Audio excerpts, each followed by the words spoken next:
Welcome back, everyone. I'm going to be 100% honest. I truly do think that the M1 MacBook Pro should be the next laptop, the next device, the next MacBook, definitely the next MacBook that you should buy for sure. And here's the thing, Apple sells a couple of different Mac products. They sell the iMacs, they still sell the 27-inch one, they still sell the 16-inch MacBook Pros, but the M1 MacBook Pros are just the future. Now, I will tell you, notice how I said M1 MacBook Pro and not necessarily the 13-inch one. Very soon from now until probably even the end of this year, we may be getting some more MacBook Pros coming out. We may be getting a 14-inch one and maybe that 16-inch one reincarnated, and that is going to be a very solid MacBook that's going to be coming out. But even with the base 13-inch MacBook that I actually have, now I don't have the base one, I have the 16 gig RAM, the 1TB model, but these Macs have been a solid piece of technology and one of the best products that I bought this year. Now, I for one, I'm not somebody who likes overhyping things. These things are not perfect by any means.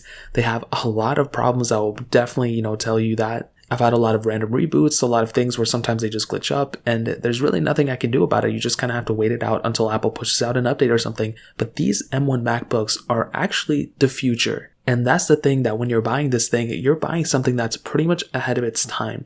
Apple has spent probably millions and millions of dollars to perfect this chipset, and the software isn't perfected yet. So within a year or 2 years, I'm sure we're going to be in a better situation. And that's why I think your next MacBook should be the M1 MacBook Pros, even the M1 MacBook Air, but I like the MacBook Pro better because you're buying this thing for the future. If you buy an Intel-based machine specifically from Apple, so something like the 27-inch iMacs, something like that 16-inch MacBook Pros, even though they're more expensive, you're pretty much getting a device that's already outdated. Now, there are still advantages for picking up an Intel-based iMac, for example, if you want to, increase the RAM yourself, or if you want to install Windows. Same exact thing with that 16-inch MacBook Pro. If you want to natively install Windows via Boot Camp, you can do that on those MacBooks. You can install some software on the M1 MacBooks that are kind of like it. But if your workflow is in macOS, it just doesn't get much better than the M1 MacBook Pros. Now, on top of that, the stability has been pretty good as well. My 15-inch MacBook Pro and my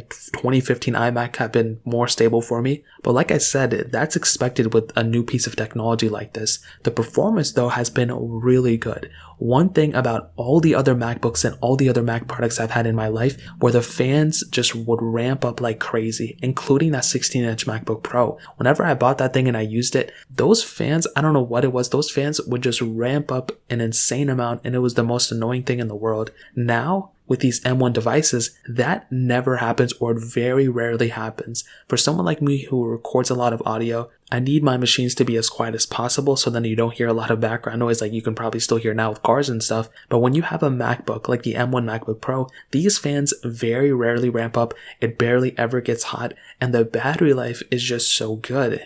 I was expecting the 13-inch MacBook Pros like at this size to give me much worse battery life and to just not be as good as something like that 16-inch MacBook. But that is not the case at all. And if I were you, I would highly suggest picking up the M1 MacBook Pro as your next MacBook for 100% for sure, in my opinion. So that's pretty much it. If you want to pick this thing up, links will be down in the description below. You can get them from there and help support the channel at the same time. If you guys have any other questions or anything, let me know in the comment section as well. Hit the like button, that would mean so much, but definitely hit that subscribe button. More importantly than everything else, I love every single one of you guys. Hopefully I'll catch you guys in the next video. Peace out till then.